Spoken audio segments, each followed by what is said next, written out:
tekad kuatkan hati, negeri ini memanggilmu kawan. Belajar bergerak berbagi untuk negeri, guru penggerak majukan pendidikan. Guru penggerak menghamba pada murid, kreatif rancang pembelajaran. Hargai potensi, tingkatkan prestasi, lahirkan profil pelajar Pancasila. Belajar bergerak berbagi untuk negeri, kita menjalin kolaborasi. Belajar bergerak berbagi untuk negeri demi bakti. Ya, Kohon Mangga, Kohon Mauni. Cakepnya sama aja loh, dicakepin. Itu yang semangat. Kohon Mangga, Kohon Mauni. Ditanam di tengah kebun. Sebelum dimulai acara ini, izinkan saya membaca pantun. Tepuk tangan dulu. Pergi kembali naik kapal selam, menunggunya di pinggir dermaga. Izinkan kami mengucap salam, mohon dijawab dengan lancar dan bertenaga. Assalamualaikum warahmatullahi wabarakatuh.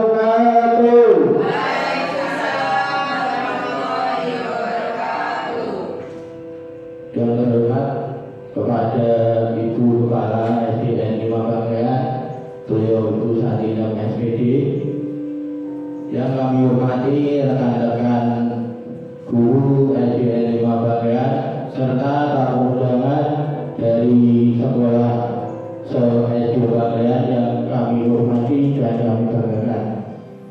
Pertama-tama marilah kita panjatkan puji syukur atas kehadiran nikmat Allah yang Maha Kuasa.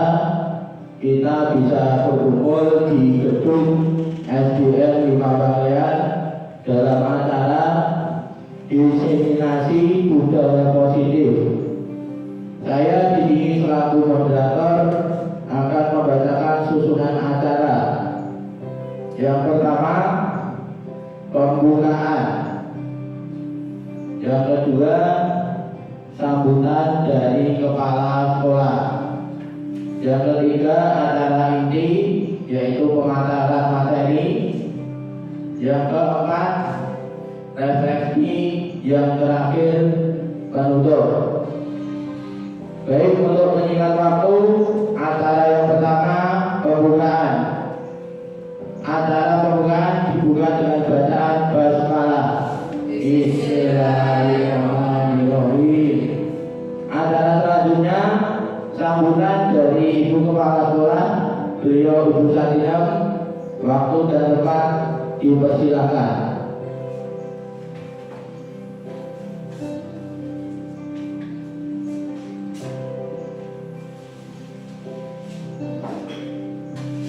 Bismillahirrahmanirrahim. Assalamualaikum warahmatullahi wabarakatuh. Waalaikumsalam warahmatullahi wabarakatuh. Alhamdulillahirabbil alamin. Wassalatu wassalamu ala asyrofil anbiya'i wal mursalin sayyidina wa maulana Muhammadin wa ala alihi wa sahbihi ajma'in. Yang saya hormati Bapak dan Ibu guru SDN 5 Bangkalan dan Bapak Ibu guru SDN 1 sampai SDN 5 Bangkalan yang mengikuti acara.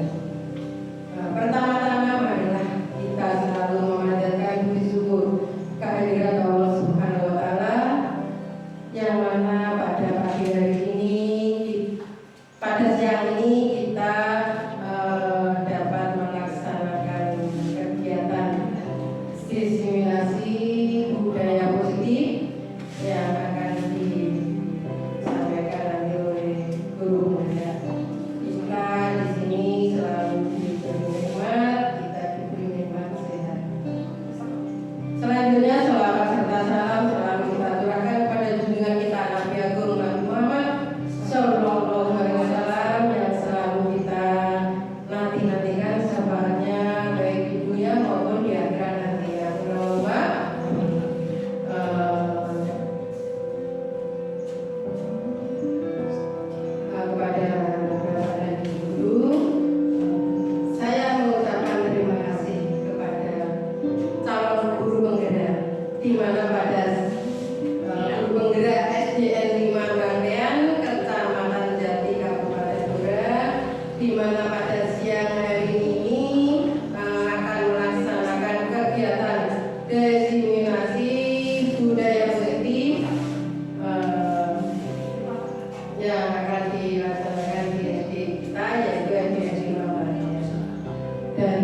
kegiatan ini nantinya bisa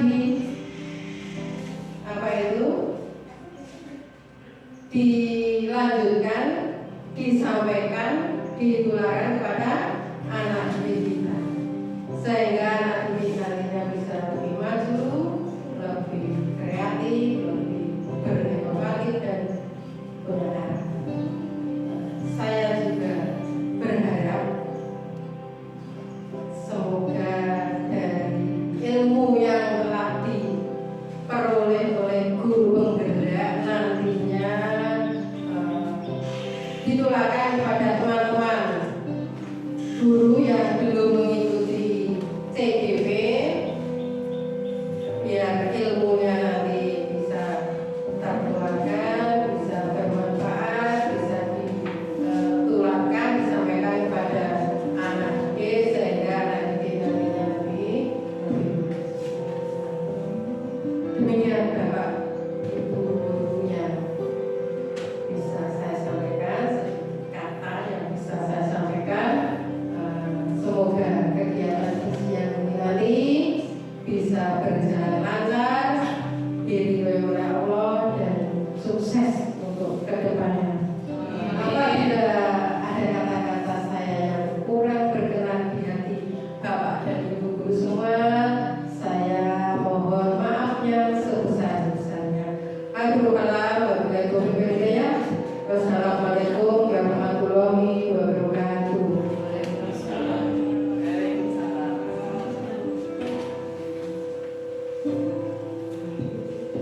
Terima kasih kepada Ibu Sarino yang telah memberikan sambutan dan mendukung acara ini. Semoga apa yang disampaikan beliau dapat bermanfaat bagi kita semua. Acara selanjutnya adalah inti, yaitu pemaparan materi budaya positif yang akan disampaikan oleh narasumber kita, CGP angkatan 10. Beliau Bapak Dinul Arifun Rahmedi. Waktu dan tempat dipersilakan.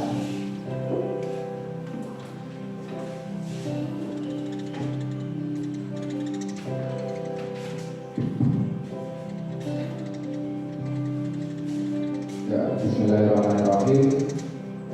Bapak Ibu guru semua, di sini saya akan menyampaikan tentang menumbuhkan budaya positif di lingkungan sekolah. Salam dan bahagia. Salam dan bahagia merupakan sebuah yang tentunya selalu kita laksanakan di kegiatan CGP, terutama di angkatan 10. Di sini semoga Allah Tuhan Yang Maha Esa selalu melindungi kita dan memberikan keberkahan hidup. Jadi semoga di setiap saat kita selalu dilimpahkan dengan keberkahan hidup. Bapak Ibu guru semuanya, sebelum kita ke materi, kita SDG terlebih dahulu.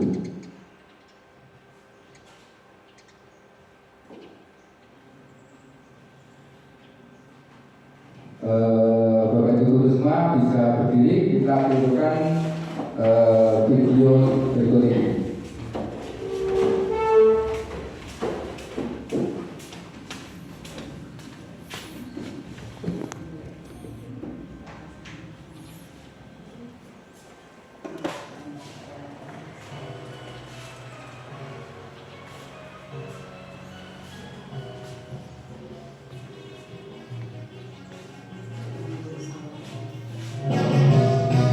Panjang, panjang, panjang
SBK ya Bapak Ibu.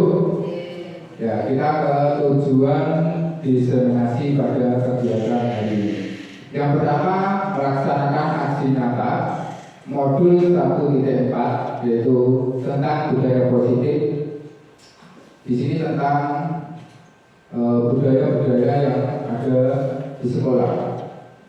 Yang kedua itu adalah melaksanakan praktek baik tentang budaya positif di sekolah bersama dengan rekan-rekan sejawat. Yang ketiga, berkolaborasi dengan Bapak Ibu guru, rekan sejawat SD 5 Bangkalan untuk melaksanakan dan mengembangkan beberapa budaya positif yang ada di sekolah yang sudah berjalan dengan baik. Di sini jadi kita mengembangkan kembali budaya-budaya positif yang ada di sekolah supaya lebih baik. Di dalam budaya positif terdapat beberapa konsep utama dalam modul budaya positif. Yang pertama tentang perubahan paradigma belajar, ada motivasi perilaku manusia, disiplin positif, posisi kontrol dan restitusi, kebutuhan dasar manusia, dan segitiga restitusi dan keyakinan kelas. Sekarang di sini saya punya pertanyaan formatif, ya. Ada 3 pertanyaan formatif. Yang pertama, menurut Bapak Ibu semua, apakah hukuman dapat mendisiplinkan anak? Ya. Setuju atau tidak? Setuju atau tidak? Setuju. Setuju ya. Yang kedua, pemberian hukuman dengan hal positif seperti membaca atau membersihkan halaman sekolah dapat meningkatkan disiplin anak. Setuju atau tidak? Ya, yang ketiga, memberi penghargaan dapat meningkatkan motivasi belajar anak. Setuju atau tidak? Ya. Dari jawaban Bapak Ibu semua, tentunya ada hal yang berbeda, ya. Ada yang setuju dan ada yang tidak. Untuk menjawab pertanyaan ini nanti Bapak Ibu bisa merefleksikan diri. Apakah dari ketiga pertanyaan formatif ini nanti jawabannya setuju yang benar atau tidak, begitu ya. Langsung yaitu disiplin positif dan nilai-nilai kebajikan universal. Jadi nilai-nilai kebajikan yang sifatnya universal. Universal itu umum. Pembelajaran dengan paradigma baru, yaitu pembelajaran dengan paradigma yang dirangsang berdasarkan prinsip pembelajaran, sehingga setiap siswa belajar sesuai dengan kebutuhan dari tahap perkembangannya untuk mewujudkan profil pelajar Pancasila. Tentunya kita sering dengar profil pelajar Pancasila di dalam kurikulum Merdeka. Yang ini akan menjadi fokus dari pembelajaran di sekolah. Disiplin positif. Di dalam budaya kita, makna kata disiplin dimaknai menjadi sesuatu yang dilakukan seseorang pada orang lain untuk mendapatkan kepatuhan. Dalam hal ini kita cenderung menghubungkan kata disiplin dengan taat pada aturan, ketidaknyamanan. Jadi yang kita sering dengar bahwa kata-kata disiplin itu taat pada aturan. Kemudian sebagai pendidik, tujuan kita adalah menciptakan anak yang memiliki disiplin diri sehingga mereka bisa memperlakukan dengan mengacu pada nilai-nilai kebajikan universal dan memiliki motivasi intrinsik bukan ekstrim. Jadi kita condong untuk menimbulkan motivasi yang dari dalam diri anak. Oh ya. Disiplin positif merupakan salah satu cara penerapan disiplin yang bertujuan untuk menumbuhkan kesadaran serta memberdayakan anak untuk melakukan sesuatu tanpa sogokan, ancaman maupun hukuman. Jadi di sini kita fokus bahwa unsur instinktif dalam anak itu harus diutamakan. Jadi bukan tanpa sogokan atau ancaman atau hukuman, tapi dari diri anak itu sendiri. Perubahan paradigma kita perhatikan, ya. ada A dan B, kita ibaratkan Anda dan teman Anda, ya. Saudara secari kertas kecil, tuliskan benda atau sesuatu yang sangat berharga untuk Anda. Letakkan di salah satu tangan Anda dan genggam benda sesuatu tersebut dengan segala daya. Buatlah sebuah kepala, jadi kertas yang kita kepal secara rata. Teman Anda B akan mencoba untuk sekuat tenaga dengan berbagai cara untuk meminta Anda, ya. Dia bisa membujuk, mengancam, menghardik, merayu, menyuap, apa saja Anda dapat membuka kepala tangan Anda. Ya, apa yang terjadi? Ya. Ketika tangan seseorang itu dikepal, kemudian dibujuk, disuap atau dirayu, apakah mereka akan membuka tangannya? Ya atau tidak? Tidak. Mengapa kok bisa tidak? Karena rahasia, Pak. Karena rahasia, ya. Jadi bisa rahasia, bisa tidak mau, ya. Kalau tidak mau, berarti, ya, diri seseorang itu tidak bisa dipengaruhi oleh orang lain. Jadi mau membuka atau tidak itu tergantung orang itu sendiri. Jadi itu merupakan unsur insting yang ada di dalam diri seseorang. Kemudian, ini, ya, siapa sesungguhnya yang memiliki kontrol? Ya. Kita sering dengar teori tentang stimulus respon. Kalau di bagian ini kita mengetahui hal baru tentang teori kontrol atau pilihan. Menurut teori stimulus respon, kita mencoba mengubah orang agar berpandangan sama seperti kita. Tetapi ini berbeda dengan teori kontrol, bahwa kita berusaha memahami pandangan orang lain tentang dunia. Jadi antara teori stimulus respon dan teori kontrol itu berbeda, ya. Dan ini merupakan pandangan terbaru tentang teori kontrol.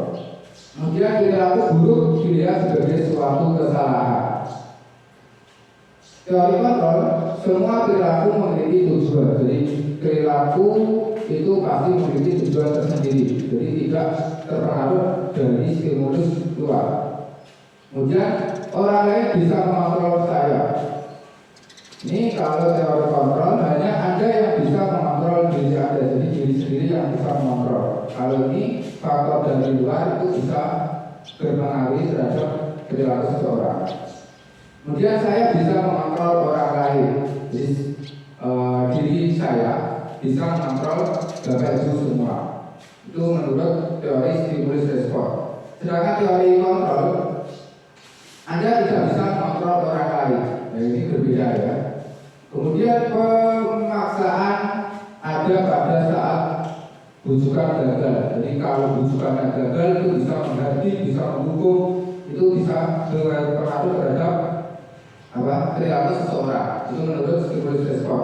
Sedangkan teori kontrol itu kolaborasi dan konsensus menciptakan pilihan-pilihan baru. Kemudian model berpikir menang atau kalah. Jadi di sini ada teori menang dan kalah.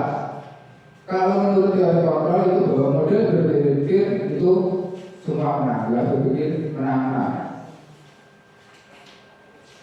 Kemudian kita maknai disiplin, ya.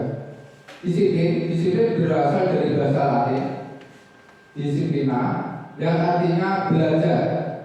Makna asal dari kata ini berkonotasi dengan disiplin diri dari murid-murid Socrates atau Plato. Ini murid Ali Socrates dan Plato. Disiplin diri membuat orang menggali potensi menuju sebuah tujuan apa yang dihargai. Namun dalam budaya kita, makna kata disiplin telah berubah menjadi sesuatu yang dilakukan seseorang pada orang lain untuk mendapatkan kepatuhan, kecenderungan untuk umum adalah menghubungkan kata disiplin dengan ketidaknyamanan, bukan dengan apa yang kita hargai atau pencapaian sesuatu tujuan mulia. Jadi kalau menurut di sini bukan sesuai dengan pencapaian sesuatu tujuan mulia. Nilai kebajikan universal. Nilai-nilai kebajikan adalah sifat-sifat positif manusia yang merupakan tujuan mulia yang ingin dicapai setiap individu. Nilai-nilai tersebut bersifat universal dan lintas bahasa, suatu suku, bangsa, agama maupun latar belakang. Setiap perilaku atau perbuatan memiliki suatu tujuan. Ini menurut Dr. William Glasser pada teori kontrol tahun 1984. Kemudian dengan mengaitkan nilai-nilai kebajikan yang diyakini, seseorang akan memiliki motivasi prinsip yang terbangun sehingga menggerakkan motivasi di dalam diri seseorang untuk mencapai tujuan yang mulia atau tujuan yang diinginkan. Kita ke teori motivasi dan hubungan serta penghargaan dan restitusi. Di sini teori motivasi perilaku pada manusia. Jadi perilaku manusia itu memiliki dua faktor, yaitu faktor eksternal dan faktor internal.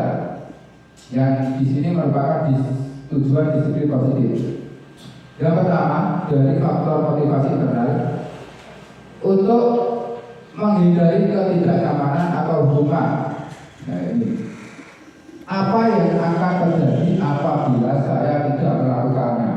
Ini berarti hukuman, ya.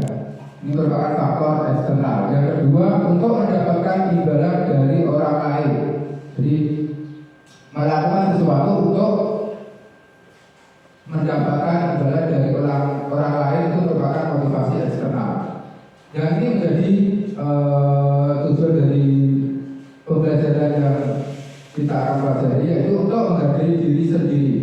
Saya akan menjadi orang yang seperti apa bila saya melakukannya. Jadi mereka melakukannya itu gunanya untuk masa depan mereka, untuk menjadi orang yang lebih baik. Jadi bukan faktor-faktor eksternal lainnya, bukan untuk menghindari hukuman atau mendapatkan penghargaan lain. Yang ini merupakan faktor internal tujuan disiplin positif.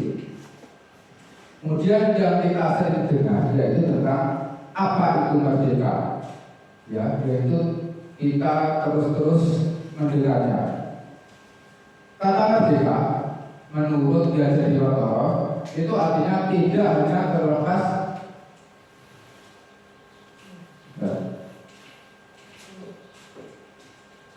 ya, tidak hanya terlepas dari perintah, akan tapi juga cara buat memerintah diri sendiri. Jadi bukan hanya memerintah, tapi harus memerintah dirinya sendiri. Ini menurut Dian Setiawatoro. Dihukum dengan penghargaan, ya, bahwa penghargaan berlaku sama dengan hukuman dalam arti meminta atau membujuk seseorang melakukan sesuatu untuk memenuhi suatu tujuan tertentu dari orang yang meminta atau membujuk. Dorongan eksternal dan akan ada faktor ketergantungan. Beberapa dampak dari pemberian penghargaan. Jadi di sini adalah beberapa dampak dari penghargaan yang tentunya sering kita kita anggap bahwa ini dapat meningkatkan motivasi dari anak. Padahal penghargaan itu justru menghukum anak.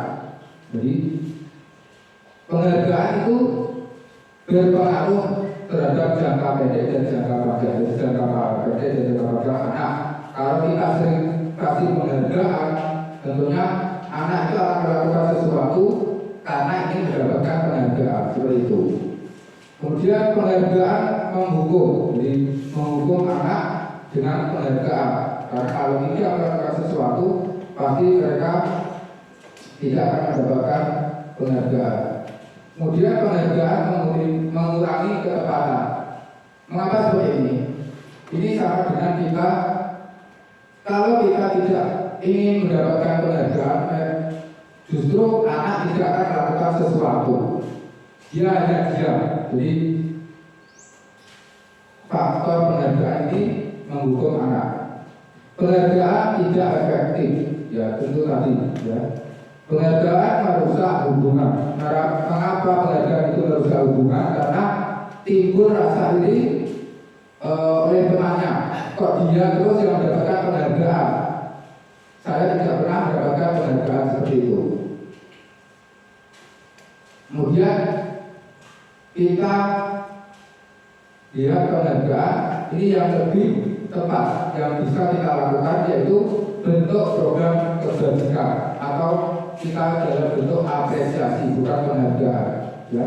Dalam pemberian apresiasi atau pengakuan perlu dilihat beberapa hal. Ya. Dalam pemberian apresiasi kita ada beberapa hal, yaitu pemberian pengakuan secara khusus, beri pengakuan secara pribadi, beri pengakuan kepada semua murid, jadi tidak hanya satu murid, beri pengakuan secara konsisten dan fokus pada prosesnya. Kemudian contoh pengakuan atau apresiasi kebajikan, yaitu pembukaannya kemarin saya perhatikan rasa empatimu besar sekali pada saat menolong murid baru di kelas kita. Ini merupakan wujud apresiasi kepada murid. Kemudian saya menghargai kepedulianmu pada saat kamu membantu teman-temanmu di tugas kelompok. Ini juga apresiasi kepada murid. Terima kasih untuk rasa tanggung jawabmu pada saat kamu memungut kertas-kertas yang berserakan di lantai. Kemudian ini tentang hukuman atau konsekuensi. Ya. Ada beberapa kalimat. Ya. Yang pertama, menurut Bapak Ibu coba ya, mencatat 100 kali di dalam buku kalimat. Saya tidak akan terlambat lagi karena terlambat ke sekolah. Hukuman atau konsekuensi? Menurut Bapak Ibu? Hukuman. Kemudian lari mengelilingi lapangan basket 2 kali karena terlambat hadir di sekolah. Hukuman. Menggantikan kertas tugas teman yang telah dicoret-coret. Konsekuensi. Ya. Kemudian memberikan tumpahan air di meja tulis karena tersenggol pada saat belajar. Konsekuensi. Kita lihat yang untuk mempersingkat waktu ya. Kemudian lari mengelilingi lapangan basket 2 kali karena terlambat 10 menit untuk pelajaran PJOK. Ini juga merupakan konsekuensi. Nah, ini perbedaan antara hukuman dan konsekuensi.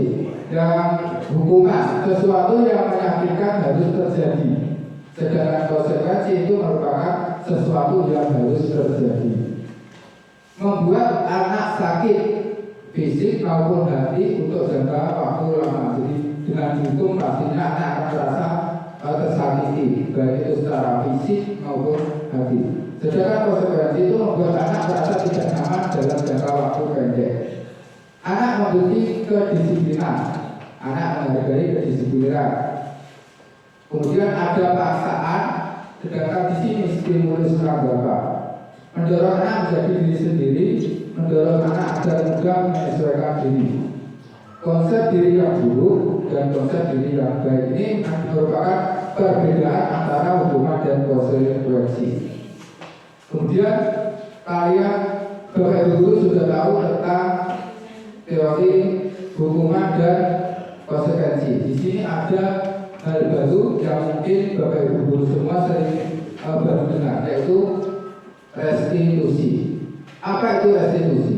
Restitusi adalah proses menciptakan kondisi bagi murid untuk memperbaiki kesalahan mereka, sehingga mereka bisa kembali pada kelompok mereka. dengan karakter yang baik. Jadi dengan adanya restitusi diharapkan anak itu kembali ke kelompoknya dengan karakter yang lebih kuat. Restitusi juga merupakan proses kolaboratif yang mengajarkan murid untuk mencari solusi untuk masalah mereka. Jadi bukan kita yang mencarikan solusi, tapi anak sendiri yang mencari solusinya. Ini menurut dosen tahun 2004. Kemudian kita beralih ke keyakinan kelas, ya, keyakinan kelas. Di sini mengapa tidak peraturan saja, tapi keyakinan kelas? Kita lihat 3 pertanyaan ini. Mengapa kita memiliki peraturan harus menggunakan helm bila mengendarai kendaraan roda 2? Mengapa kita memiliki peraturan 3M menggunakan masker, mencuci tangan dan menjaga jarak 1,5 meter? Kemudian mengapa kita memiliki peraturan harus datang tepat waktu pada saat mengikuti pelatihan? Untuk mendukung motivasi intrinsik, jadi bukan faktor dari ekstrinsik, kembali ke nilai-nilai keyakinan lebih menggerakkan seseorang dibandingkan mengikuti serangkaian peraturan-peraturan. Jadi kita munculkan dari dalam diri sendiri, bukan dari harus mentaati peraturan, tapi dari dalam dirinya. Jadi di sini merupakan titiknya adalah budaya positif yang dibuka mulai dengan peraturan kelas, peraturan yang ada di kelas. Kemudian kita bentuk dengan keyakinan kelas, menimbulkan budaya positif dan yang akhirnya nanti akan tumbuh pada budaya positif yang ada di sekolah. Di sini peraturan dan keyakinan kelas, ya, selalu mengembalikan buku ke tempatnya. Kita lihat di sini saja, ya, ini contohnya. Itu merupakan keyakinan kelasnya itu adalah tanggung jawab. Kemudian didorong mengganggu orang lain. Dilarang mengganggu orang lain itu merupakan menghormati orang lain. Hadir di sekolah 15 sebelum pembelajaran dimulai. Ini juga menghormati orang lain. Jadi keyakinan kelas ini menumbuhkan sifat-sifat yang timbul dalam diri anak. Jadi bukan harus mentaati peraturan. Anak itu merupakan faktor eksternal. Kita beralih ke kebutuhan dasar manusia. Kebutuhan dasar manusia itu ada 5, ya, ini, yaitu kebutuhan untuk bertahan hidup, kemudian penguasaan, kasih sayang dan rasa diterima, kesenangan dan kebebasan. Ini merupakan 5 kebutuhan hidup pada setiap manusia. Itu ada 5. Di sini kebutuhan bertahan hidup. Kebutuhan bertahan hidup atau survival adalah kebutuhan yang bersifat fisiologis untuk bertahan hidup, misalnya kesehatan, rumah, makanan, dan kebutuhan biologis sebagai bagian dari proses reproduksi, termasuk kebutuhan untuk tetap bertahan hidup. Yang kedua, kebutuhan akan kasih sayang dan diterima. Kebutuhan untuk disayangi dan diterima meliputi kebutuhan akan hubungan dan koneksi sosial, kebutuhan untuk memberikan dan menerima kasih sayang, dan kebutuhan untuk rasa menjadi bagian dari suatu kelompok. Jadi ini merupakan kebutuhan yang harus terpenuhi dari setiap manusia. Kemudian kebutuhan penguasaan. Kebutuhan ini berhubungan dengan kekuatan untuk mencapai sesuatu, diakui atas prestasinya dan keterampilan kita, didengar dan memiliki rasa harga diri, dan dianggap berharga. Itu bisa membuat 5 kebutuhan dasar pada manusia. Kemudian kebutuhan akan kebebasan. Itu merupakan kebutuhan akan kemandirian, otonomi, memiliki pilihan, dan mampu mengendalikan arah hidup seseorang. kebutuhan kesenangan.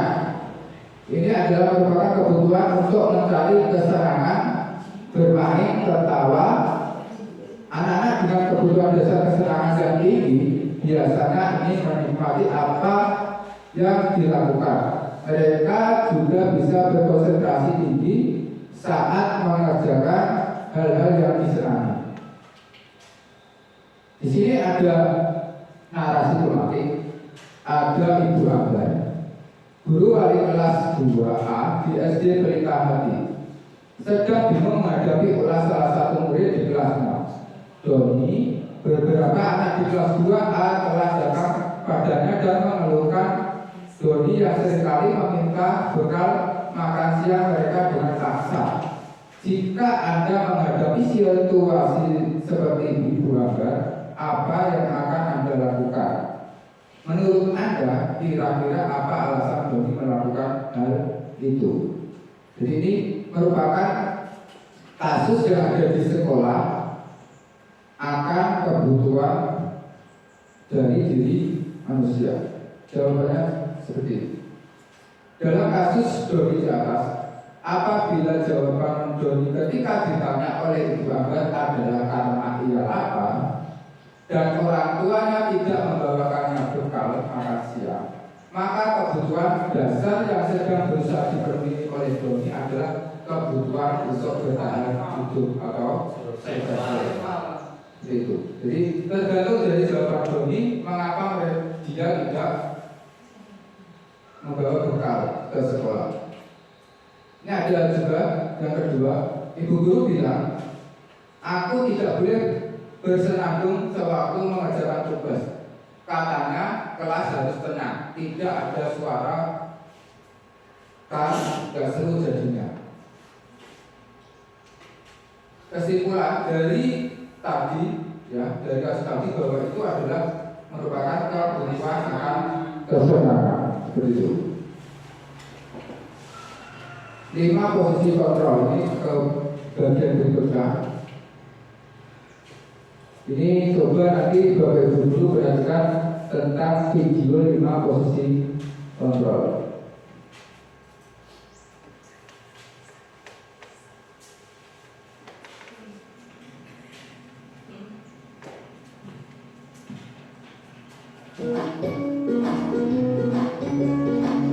Sistem restitusi, salah satu program yang dikembangkan adalah 5 posisi kontrol. 5 posisi kontrol dalam restitusi adalah proses perjalanan seorang pendidik agar dapat mengenali dirinya. Pada video kali ini, kita akan membahas tentang 5 posisi kontrol yang dikembangkan oleh Diane Dawson dan contoh penerapannya. Posisi penghukum. 2. Posisi pembuat masalah. 3. Posisi teman. 4. Posisi pemantau atau monitor. Dan 5. Posisi manajer. Untuk lebih memahami kelima posisi tersebut, mari. Ini ada kasus yang di sekolah yang memposisikan sebagai posisi penghukum.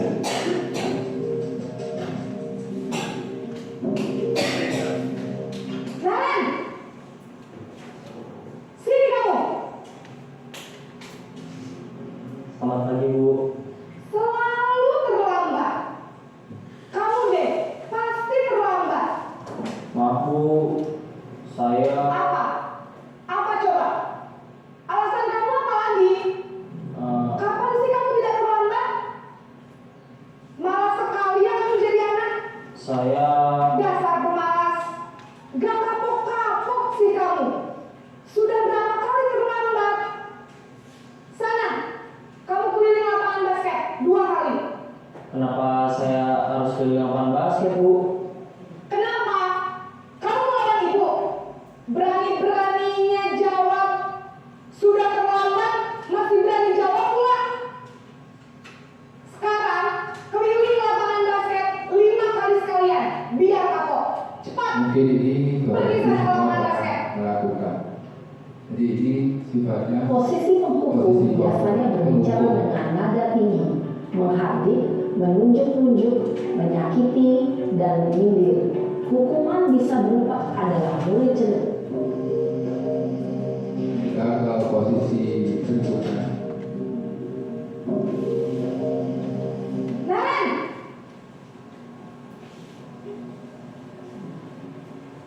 Selamat pagi Bu. Naren, kamu kenapa terlambat lagi, nak? Ya Tuhan, Naren, kamu senang ya bikin ibu susah ya? Besar. Kalau kamu terlambat lagi, nanti ibu yang ditegur bapak kepala sekolah, nak. Disangka ibu tidak bisa membina kamu. Duh, gimana ini? Maaf Bu. Duh, Gusti Naren, kamu suka ya kalau ibu ditegur bapak kepala sekolah? Terus, sekarang ibu harus tulis apa yang di buku absen? Ini kamu sudah sedikit terlambat loh. Ibu harus apa coba? Maaf Bu. Maaf sekali. Ya sudah, lain kali jangan bikin ibu susah lagi anak ya. Ibu tidak akan kuat lagi kalau kamu begini terus. Bisa jantungan kalau ibu tegur bapak kepala sekolah. Sana cepat ke kelas. Maaf ya Bu. Maaf sekali.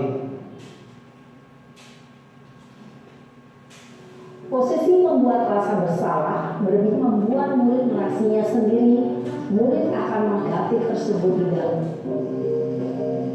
Ke posisi berikutnya. Naren!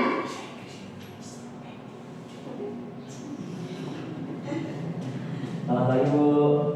Wah, sudah jam berapa ini, nak? Posisi Selamat juga. pagi ya sayang. Iya Bu. Habis ibu saya lupa bangunkan saya Bu. Kamu malah menyalahkan ibu kamu. Mungkin Kamu bukan ada yang ini paling seperti ini. kencang. Kok terlambat sih?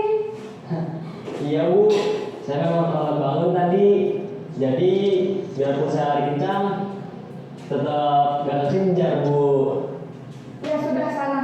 Nanti lain kali larinya lebih kencang lagi ya. Biar gak terlambat lagi. Bikin seneng ibu. Demi ibu. Bisa kan? Bisa lah Bu. Ya sudah sana masuk kelas. Ibu beresin urusan absen kamu. Kamu ini ada-ada saja. Dalam posisi temau untuk menjaga sivitas sukses dan murid ketahanan tentu saja. Naren! Ini posisi pemantau. Selamat pagi Bu. Naren, apa peraturan sekolah kita tentang jam berapa kita harus masuk sekolah, nak? Ini pasti Kita ada peraturan Harus yang di ada. sekolah jam 7 Bu.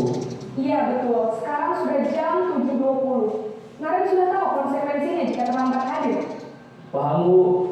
Saya harus tinggal kelas pas jam istirahat selama 20 menit. Iya benar, konsekuensinya demikian. Jadi nanti jam 9.30 pas istirahat, kamu harus tinggal di kelas, kerjakan tugas tambahan untuk ketertinggalan kamu, ya. Baik Bu. Nah, sekolah masuknya jam 7. Naren!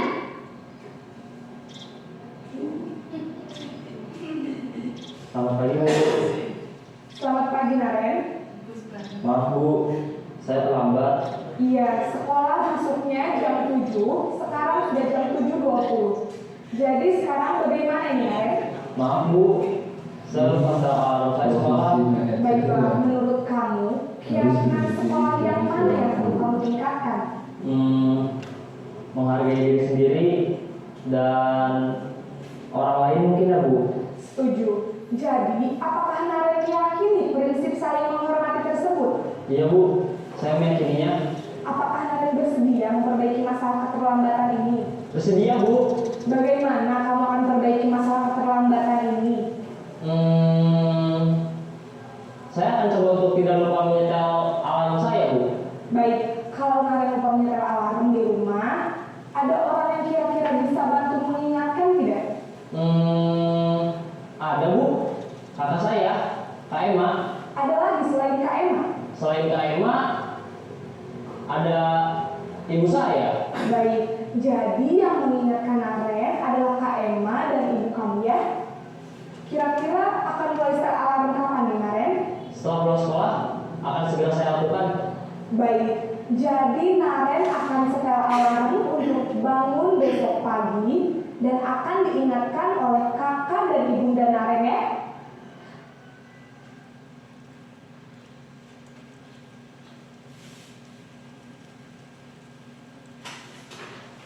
Ya, Bapak Ibu, tadi sudah kita lihat tentang 5 posisi kontrol.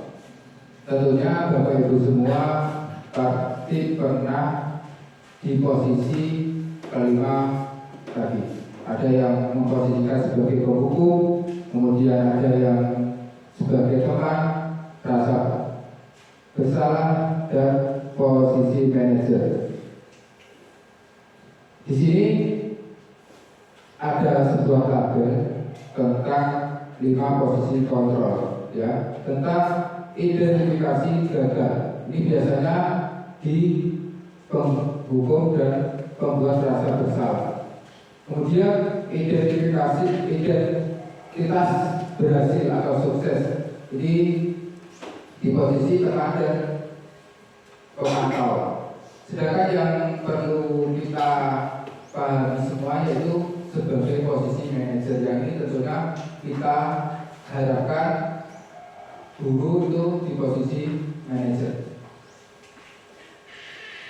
Kita ke segitiga restitusi, ya. Segitiga restitusi itu terdiri dari 3 tahapan.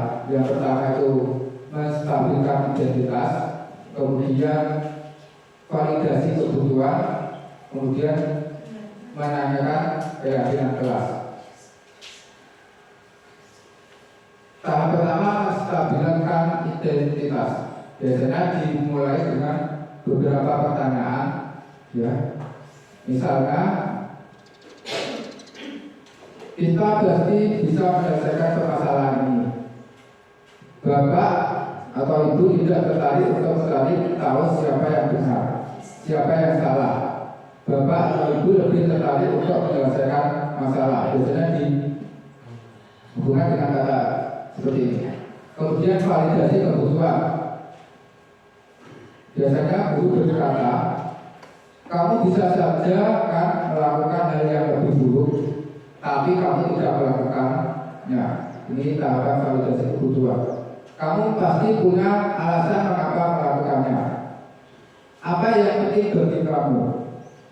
Kamu boleh tetap berusaha menjaga sikap itu, tapi tambahkan sikap yang lain yang baru. Ini di tahapan validasi kebutuhan. Kemudian tahapan yang ketiga yaitu menanyakan keyakinan. Biasanya guru akan berkata, apa nilai yang kita percayai di kelas atau sekolah kita? Nilai-nilai universal apa yang telah kita sepakati? Dan juga kelas yang ideal itu seperti apa? Ini merupakan tahapan ketiga di segitiga restitusi. Ini contoh yang saya lakukan ketika melaksanakan segitiga restitusi kemarin.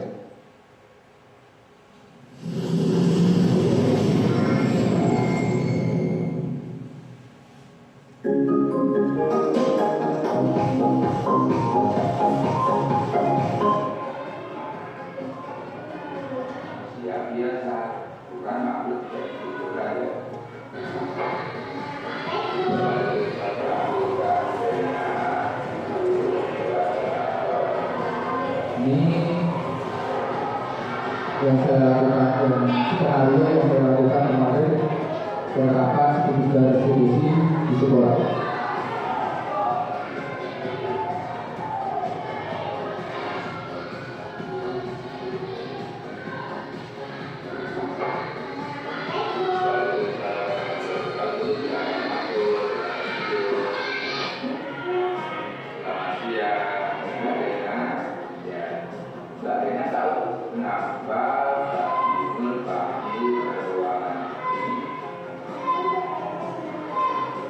Ini langkah pertama gunanya, lalu sini langkah kedua.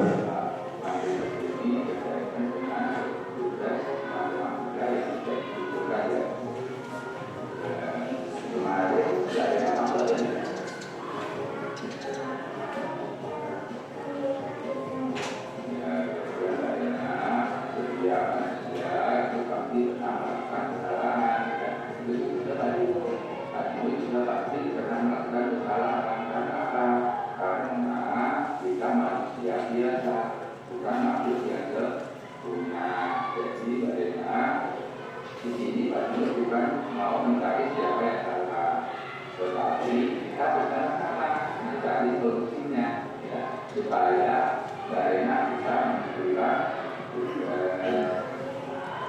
beda daerah mengapa daerah kemarin bisa menentukan. Langkah kedua yaitu validasi tindakan yang salah tadi.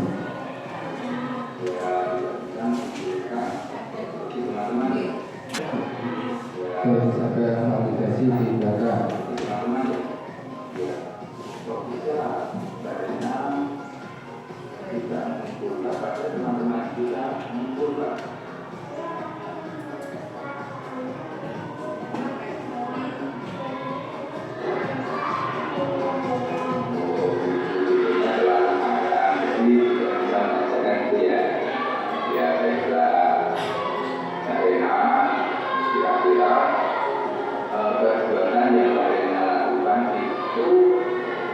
Salah atau tidak? Salah. Perbuatan yang mengumpulkan tugas itu menurut saya salah, ya. Ya, kalau salah, kira-kira perbuatan itu sudah sesuai dengan keyakinan tadi. Itu dari yang tahu keyakinan selalu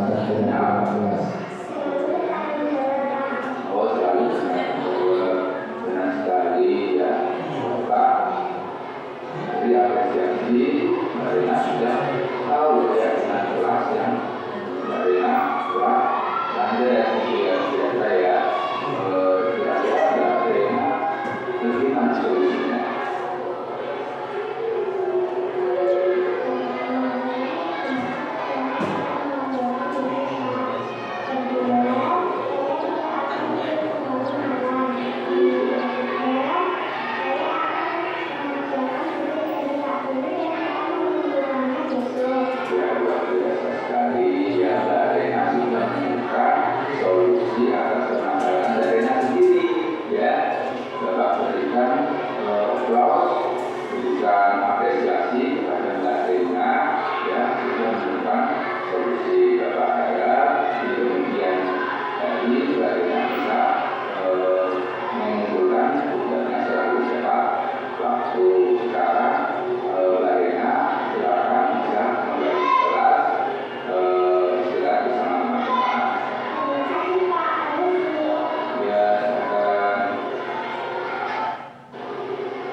Ya, itu contoh ya skenario yang saya buat kemarin dari penerapan segitiga restitusi sekolah kita.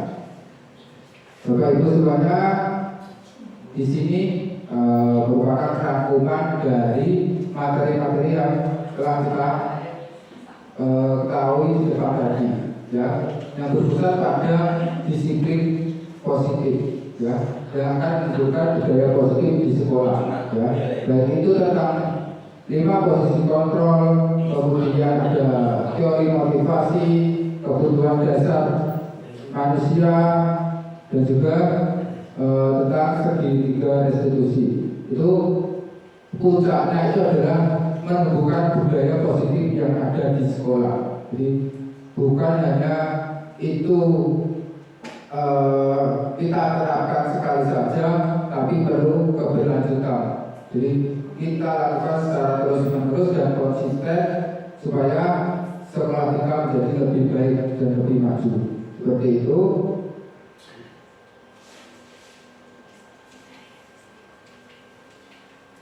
Ya, terima kasih. Ini sudah di akhir dari materi yang saya sampaikan.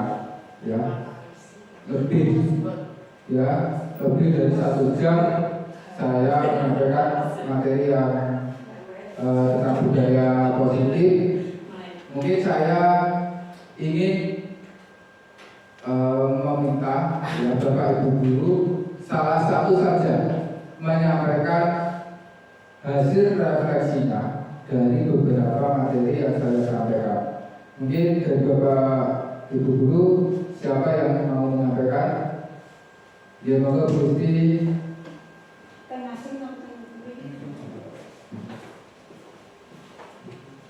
Assalamualaikum warahmatullahi wabarakatuh. Salam bahagia dan salam apa Pak? Salam bahagia. Salam bahagia. Salam dan bahagia. Saya di sini akan membacakan refleksi budaya positif. Untuk membangun budaya positif, sekolah harus menyediakan lingkungan yang positif, aman, dan nyaman, serta agar murid-murid mau berpikir, bertindak, dan mencipta dengan merdeka, mandiri, dan bertanggung jawab. Perubahan disiplin positif, kontrol posisi guru, dan cara menyelesaikan masalah tadinya dalam mendisiplinkan positif peserta didik yaitu dengan munculnya motivasi eksternal. Sekarang berubah menjadi motivasi internal. Kemudian kontrol posisi guru tadinya penghukum dan membuat orang merasa bersalah. Sekarang belajar kontrol posisi diri sebagai manajer. Berikutnya tentang cara menyelesaikan masalah dari pemberian penghargaan hukuman menjadi melaksanakan restitusi. Semoga ilmu yang kita dapatkan hari ini bermanfaat bagi kita semua. Cukup sekian. Wassalamualaikum warahmatullahi wabarakatuh.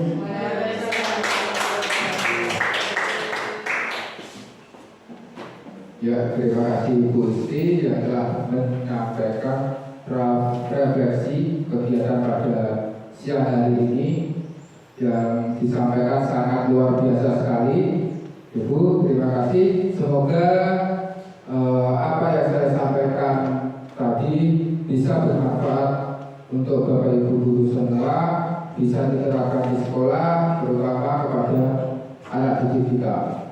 Kurang lebihnya saya mohon maaf dan apabila di dalam penyampaian saya ada kekurangan waktu dan tempat, saya kembalikan ke moderator. Ya, tepuk tangan untuk narasumber kita, Pak Guru. Luar biasa sekali ya penyampaian materi yang disampaikan beliau sangat jelas, dan semoga apa yang bisa kita peroleh dari hari ini bisa bermanfaat dan bisa diterapkan pada putra-putri kita, khususnya SD Negeri Mambangrean. Ya, pada umumnya kepada kamu hadirin semua, kami ucapkan terima kasih telah hadir dalam acara ini. Di sini saya selaku moderator mohon maaf apabila dalam memandu acara ini ada tutur kata yang kurang berkenan di hati Bapak Ibu hadirin semuanya. Kalau begitu saya akhiri dengan sebuah pantun. Biru laut seperti kolam, ikan paus pandai menyelam. Dari lubuk hati yang paling dalam, saya tutup diseminasi dengan salam. Wassalamualaikum warahmatullahi wabarakatuh.